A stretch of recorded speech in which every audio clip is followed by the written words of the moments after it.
Tonight, you are nobody and the asphalt knows it. You stand at the edge of an empty parking structure on the wrong side of the city, past midnight, and the air smells like brake dust and cold concrete. Headlights sweep across the pillars. Somewhere below you, an engine settles into a low, uneven idle, waiting for something.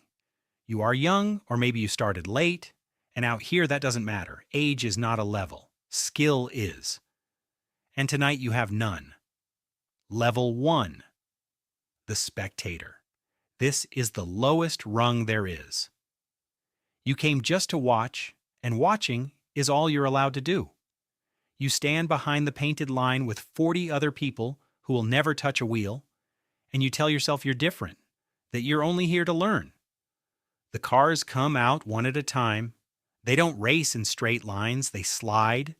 They go into a corner fully sideways, tires screaming, smoke pouring off the rear, and somehow they come out the other side still pointed forward.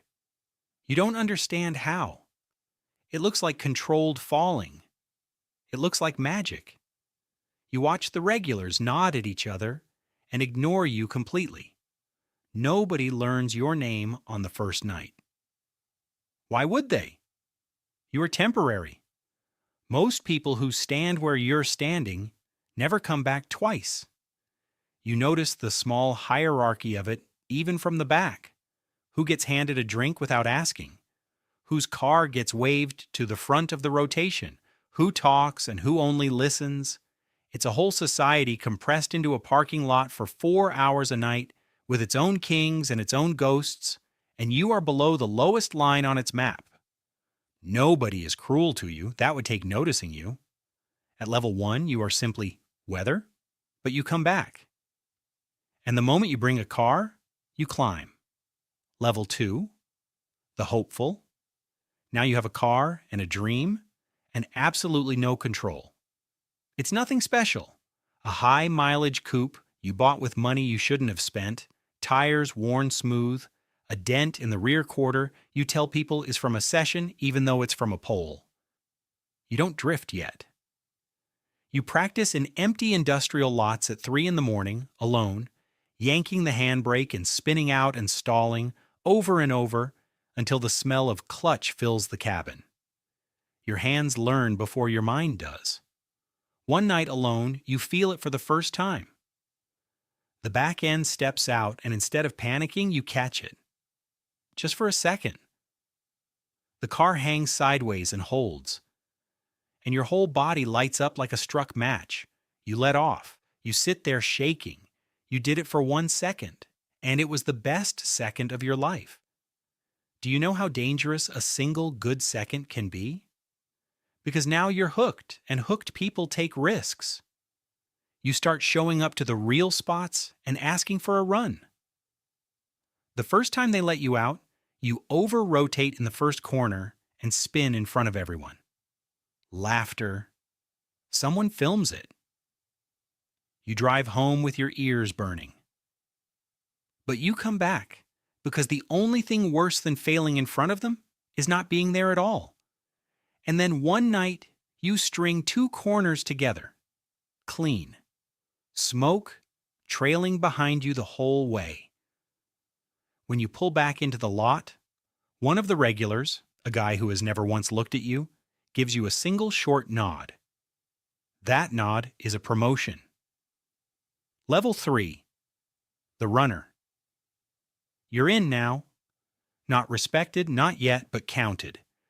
People start to recognize your car.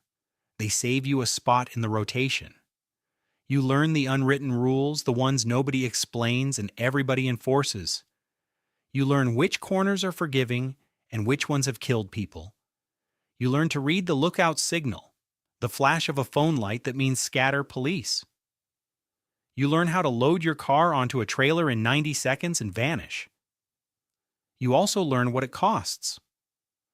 One night a runner you know goes into the wall at the 3rd corner. Not fast, not dramatic, just a small mistake, a little too much angle, a patch of damp concrete nobody marked. The sound is not like the movies, it's a flat, ugly crunch. And then silence. The crowd doesn't cheer. Everyone just stands there while his headlights point the wrong way and steam lifts off the hood into the cold. He walks away from it that night. His car doesn't. You watch him sit on the curb with his head in his hands, and you understand for the first time that the line between the best second of your life and the worst one is about half a degree of steering. And then you go out and take your run anyway, an hour later. That's the part nobody warns you about, how fast you decide the risk is worth it. Your life starts to bend around this. You skip things. You're tired at work, tired at school, alive only after midnight. Your money goes into tires that last 2 weeks. Your knuckles are always scraped. You sleep when the sun is up, like something nocturnal. And you tell yourself this is who you really are. Out there in the daylight world, you are ordinary, forgettable. But at night, sideways, smoke pouring off your tires, you are becoming someone. There's a cost in the daylight too, the kind that doesn't smoke or screech. Friends stop texting because you're never awake. Someone who mattered asks why you'd rather spend the rent on a fresh set of tires than on them, and you don't have an answer that sounds sane when you say it out loud. Your phone fills with clips of your runs and empties of everything else.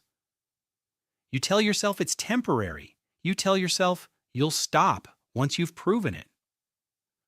Proven what exactly, you never quite let yourself ask. Then comes the night you beat someone you shouldn't have. Level 4. The contender, a regular, a real one, sits a full level above you. You go out together tandem, his car chasing yours through the corners, close enough that you can see his headlights filling your mirror. And you don't lose him. You hold your line, you carry more angle, and at the end of the run, the crowd is making that sound. That low rising noise people make when they've seen something they didn't expect. He pulls up next to you. He looks at you for a long second.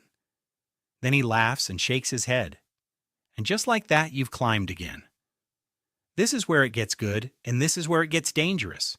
And out here, those are usually the same thing. People know your name now. Newcomers stand behind the line and watch you the way you used to watch others. You feel the shift. You walk differently. You start to believe the story the crowd is telling about you. You take corners you have no business taking, faster, closer to the wall, because the cheer when you pull it off is the only thing that quiets the noise in your head. You win more than you lose. The dent in your quarter panel is real now, earned, and you wear it like a medal. People who aren't really sponsors start handing you tires for free just to put a sticker on your door. You're not making money exactly, but you're making a name. And out here, a name is the only currency that matters. And then you reach the top. Level 5, the king of the spot. There is one in every scene, and the driver everyone measures themselves against, the one the newcomers ask about by name. One night you realize they're asking about you. You're the run they want. You're the ceiling. When you pull out, the whole lot goes quiet, and that silence is the loudest applause there is. You should feel like you've arrived. So why does the air feel thinner up here? Because the thing about the top level is that there is only one direction left to go. Every run is now a defense. Every newcomer is gunning for the one win that will make their name, and that win is you. You can't have an off night. You can't spin. The same crowd that built you is waiting quietly to watch you fall, because your fall is the best story they'll get all year. You used to drive to feel alive. Now you drive so you don't have to feel the drop. You stop sleeping right. You replay your own runs in the dark, searching them for the flaw that will one day end you. The free tires keep arriving. The stickers multiply on your doors, and none of it reaches the quiet dread that has moved in behind your ribs. You have everything you climbed for. You are the name they say, and you have never been more afraid of an empty parking lot in your life and one night you feel it coming. A kid pulls into the lot, worn tires, a dent he calls a session, and you know is a pole. He practices alone at 3 in the morning, you can tell, because he has that same wild, undertrained edge you used to have. He's a level 1, and he asks for a run against you, the level 5. The crowd leans in, and you see it clear as your own headlights. He has nothing to lose, and you have everything. He drives like the second good second is the best second of his life. Because for him, it is. You can push harder. You can take the wall closer than you ever have, risk everything, and probably still win tonight. Or you can let off, just a little, and let the run be close, and let the kid feel what that single nod once felt like to you. What you decide in that corner is the whole story, because somewhere in the climb, the smoke and the noise stopped being the point. You chased the top so hard that you forgot the best night you ever had was the one at level 2, when you held it sideways for a single second, alone, with nobody watching and nothing to defend. The crown was never the prize. The climb was. And the only way to keep the thing you loved is to hand a piece of it down. So you let off. Just a little. The kid holds his line, and the crowd makes that low rising sound, and this time it isn't for you. And somehow that feels better than every cheer you ever earned. He pulls up next to you, breathing hard, eyes huge, and you give him a single short nod. You watch him drive home shaking. You know exactly what that feels like. Tonight you are somebody, and the asphalt always knew you would be, and it was just waiting for you to climb every level all the way to the top to learn what that was actually worth.